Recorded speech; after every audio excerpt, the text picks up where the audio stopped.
আসসালামু আলাইকুম দেয়ার viewers, knowledge site ব্লগসে আপনাদের সকলকে স্বাগতম। আপনি কি আপনার এনআইডি কার্ড সংশোধন করতে চান? আপনার এনআইডি কার্ডের যে নিজ নাম, মানে আপনার এনআইডি কার্ডে আপনার নামের যে বানান, সে বানানকে সংশোধন করতে চান? কিভাবে সংশোধন করবেন? কোথায় থেকে সংশোধন করবেন? কি কাগজপত্র জমা দিতে হবে? এ সকল প্রশ্ন নিয়ে আজকের আমাদের এই ভিডিওর আয়োজন। মূল আলোচনায় যাওয়ার আগে আমাদের চ্যানেলটি এখনও যারা সাবস্ক্রাইব করেননি, সাবস্ক্রাইব করুন এবং পাশে থাকা বেল আইকনের ওয়াল বাটনে ক্লিক করুন।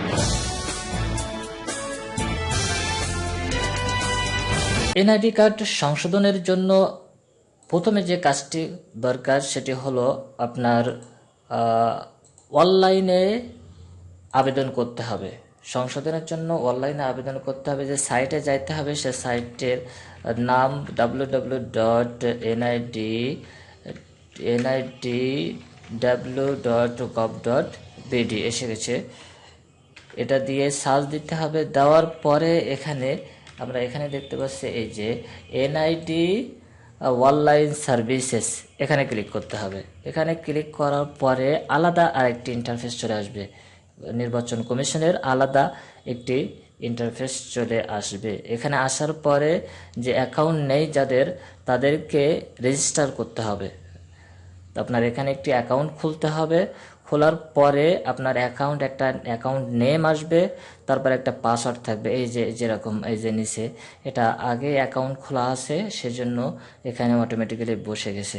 আপনার এখানে যদি এই যে এটা বসায়, যে চেকবক্সে যেটা লেখা আছে সেটা যদি বসায় 2DD বসানোর পরে লগ ইন করলাম। লগ ইন করার পরে এরকম একটি ইন্টারফেস, মানে আপনার অ্যাকাউন্ট খোলার পরে আপনার এরকম ইন্টারফেস আসবে। তারপর এখানে অনলাইনে আপনার আবেদন করতে হবে এনআইডি কার্ড সংশোধনের জন্য। এই সংশোধনের জন্য আবেদন যখন করবেন তখন কি কি কাগজপত্র এখানে জমা দিবেন, আবার কী কী কাগজপত্র এখানে দাখিল করতে হবে। আপনি বাইরে অনলাইন থেকে যে কোনো জায়গা থেকে আপনি এনআইডি কার্ড সংশোধনের জন্য আবেদন করতে পারবেন, কিন্তু যেখানে আপনি যাবেন তারা কি আদৌ জানে কি না যে কী কাগজপত্র আপনার এনআইডি কার্ড সংশোধনের জন্য কী কাগজপত্র জমা দিতে হবে। সংশ্লিষ্ট কাগজ অর্থাৎ প্রয়োজনীয় কাগজ এনআইডি কার্ড সংশোধনের জন্য যদি আপনি জমা না দেন, তাহলে 1 মাস, 2 মাস, 3 মাস, কারো 1 বছর, কারো 2 বছর, কারো 3 বছর, এইভাবে লেন্দি একটা প্রসেসের দিকে অগ্রসর হয়। আপনাকে বারবার নির্বাচন কমিশন থেকে কাগজ মোবাইলের মাধ্যমে চাইবে যে এই কাগজ জমা দিতে হবে, ওই কাগজ জমা দিতে হবে। সেজন্য আপনি যদি প্রয়োজনীয় কাগজপত্র আবেদন করার সময় একবারেই দাখিল করেন বা জমা দেন, তাহলে আপনার এনআইডি কার্ড সংশোধন দ্রুত হয়ে যাবে। আজকের আমাদের ভিডিওর আলোচনার বিষয় হলো এটি যে অনলাইনে আবেদন করার সময় আপনি কোন কোন কাগজপত্র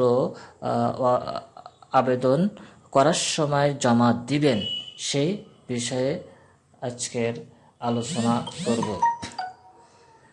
এখন দেখা যাক কি কি কাগজপত্র আপনারা অনলাইনে আবেদন করার সময় জমা দিবেন। প্রথমে যে কাজটি করতে হবে, অনলাইন আবেদন করার সময় যে 2 নম্বর ফর্ম, জাতীয় পরিচয়পত্র সংশোধনের জন্য, এটি হলো কমিশন নির্ধারিত ফর্ম। এখানে এরকম একটি ইন্টারফেস আপনার অনলাইনে আসবে। এখানে এই জায়গায় যে আপনার বর্তমান যে তথ্য আছে সেটা এখানে দিতে হবে। আপনার যেটি আপনি চান, আপনি একটা আছে আর একটা চাহিত যে সংশোধন, যে নামের যে সংশোধন চান সেটি আপনার এখানে দিতে হবে। এটা হলো আপনার সংশোধনের ফর্ম। আর এখন কি কি কাগজপত্র আপনার সংশোধনের সময় জমা দিতে হবে, এখানে আপনার আমি আগেই লিখে রেখেছি যাতে সুবিধা হয়। যে নিজ নামের বানান সংশোধনের জন্য যে যে কাগজপত্র আপনার জমা দিতে হবে, ইংরেজিতে লিখে আব্দুল্লাহ আল মামুন, এরকম। যদি কেউ মনে করেন সাপোজ আপনার এই মামুন বানানের এই যে আপনার ইউ আছে, এখানে যদি ও দিতে চায়, মনে করেন এখানে ও আছে মামুন, আপনার সে চাচ্ছে হলো আপনার MAMUN, এই যে UN আপনার এই যে ইউ সংশোধন করতে চায়, সেক্ষেত্রে তার যদি এসএসসি সার্টিফিকেট বা সমমান সনদ থাকে, তার যদি এসএসসি সার্টিফিকেট বা সমমান সনদ থাকে, তাহলে আপনার আইডি কার্ডের ফটোকপি, আইডি কার্ড এবং এসএসসি ও সমমান সনদ সেখানে যদি জমা দেয়, তাহলে আপনার সংশোধন হয়ে যাবে। আর যদি আপনার এসএসসি বা সমমান সনদ না থাকে, সেক্ষেত্রে তার যদি পাসপোর্ট থাকে বা ড্রাইভিং লাইসেন্স থাকে, আপনার জন্ম সনদ তো আপনার না থাকলেও ইউনিয়ন পরিষদ থেকে নিতে পারবে।